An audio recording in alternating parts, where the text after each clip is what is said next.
it felt like I sat up from my lying position, and I looked around.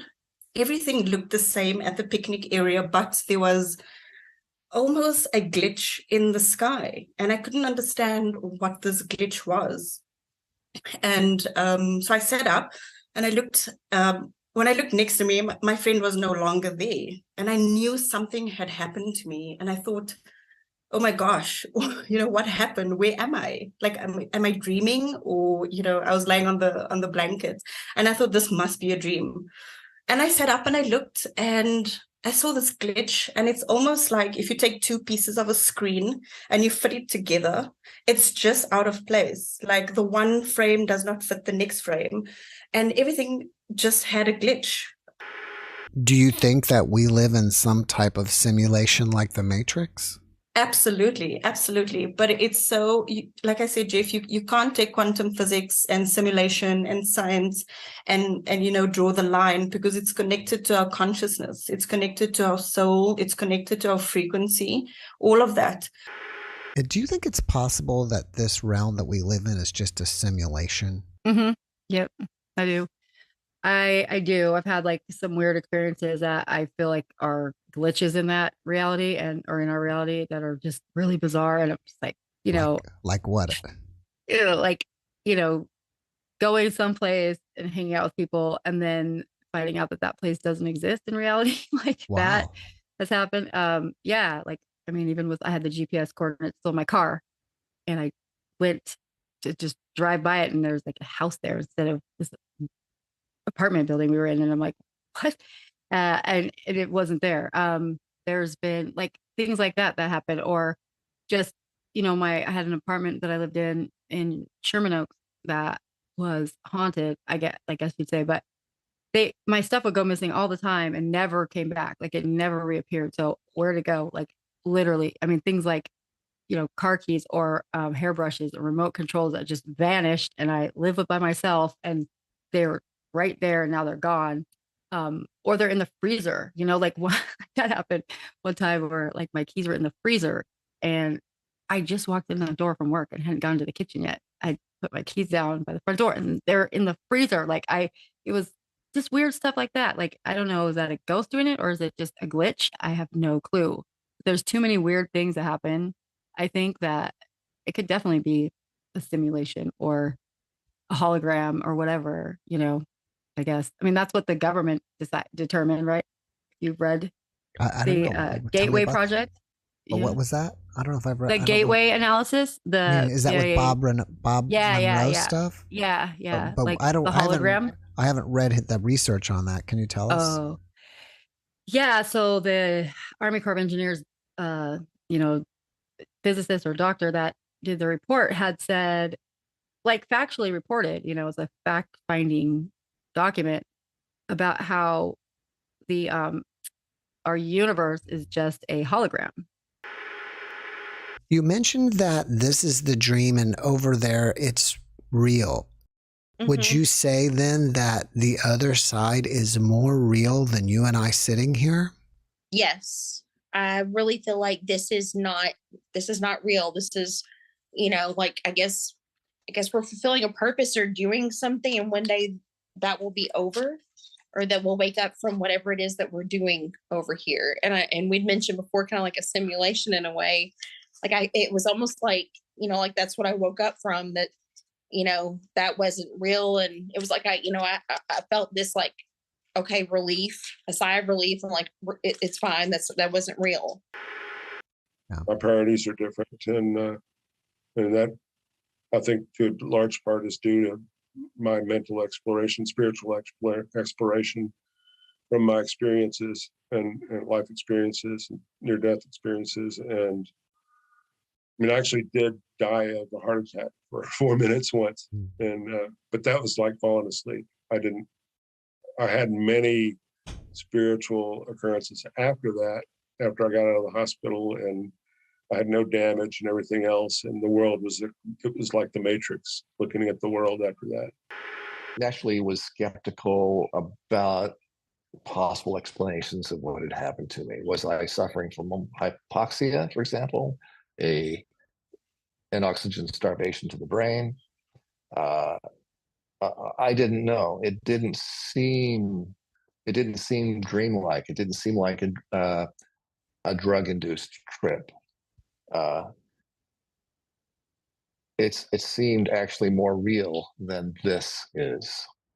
In fact, I would say that existence is reality. This is sort of an illusion, or at least a construct. Let's put it that way. Is it possible that we are energy on the other side and everything else is energy? And so we're experiencing everything as energy, or are we still separate from energy? We're just an awareness experiencing energy. I had the feeling that this is just my feeling, of course, this is highly subjective, that everything that we experience over here is a kind of a simulation for a real world, like we are used to having here, but real on the other side.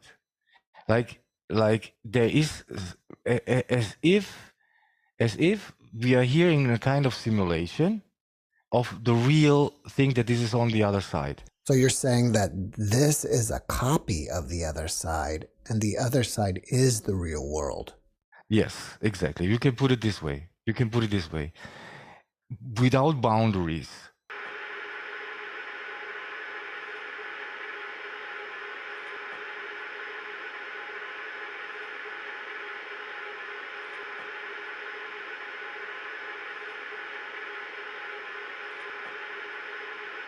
This is just my feeling, of course. This is highly subjective.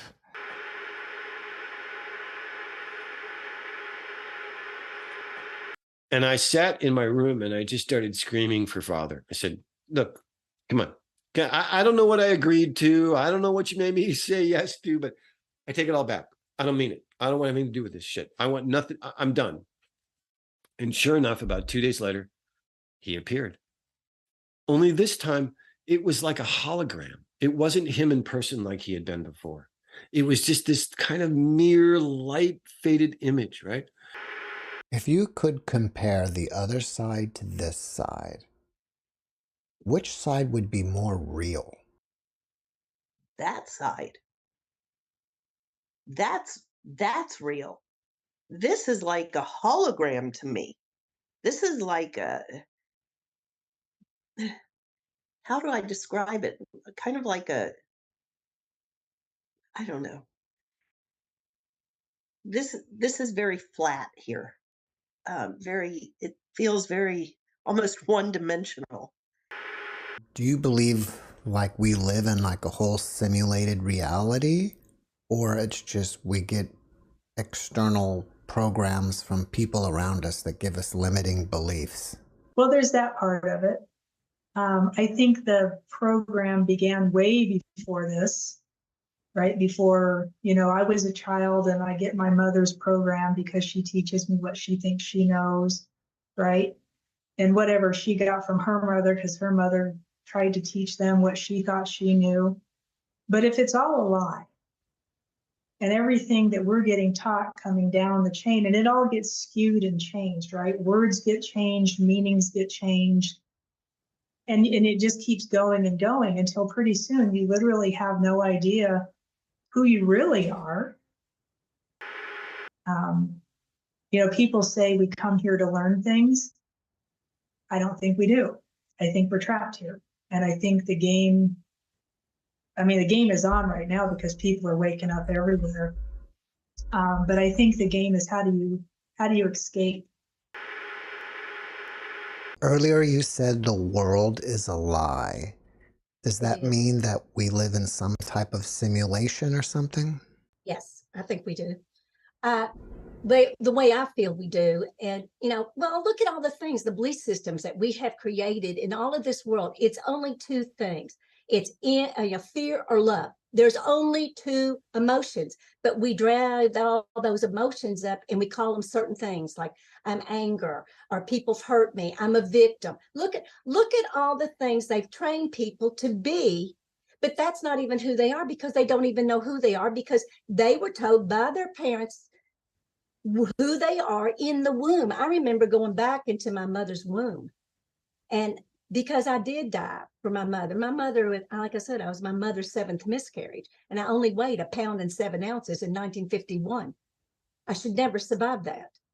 But I remember I went back into my, mother's womb, and she was angry. She was upset, and, she was in fear all the time. So what do you think the baby got? They were already programmed before they ever get into that. If so, the mother's gone through trauma, or there's something going on, that baby is traumatized before it ever hits this plane. And that's what they've done. When I say they, I'm not talking about somebody in this plane. I'm talking other things are involved in this. We have layers and layers of information that's going out, and we are not even tapping into what we can do. The mother's gone through trauma, or there's something going on, that baby is traumatized before it ever hits this plane. And that's what they've done. When I say they, I'm not talking about somebody in this plane. I'm talking other things are involved in this. We have layers and layers of information that's going out, and we are not even tapping into what we can do.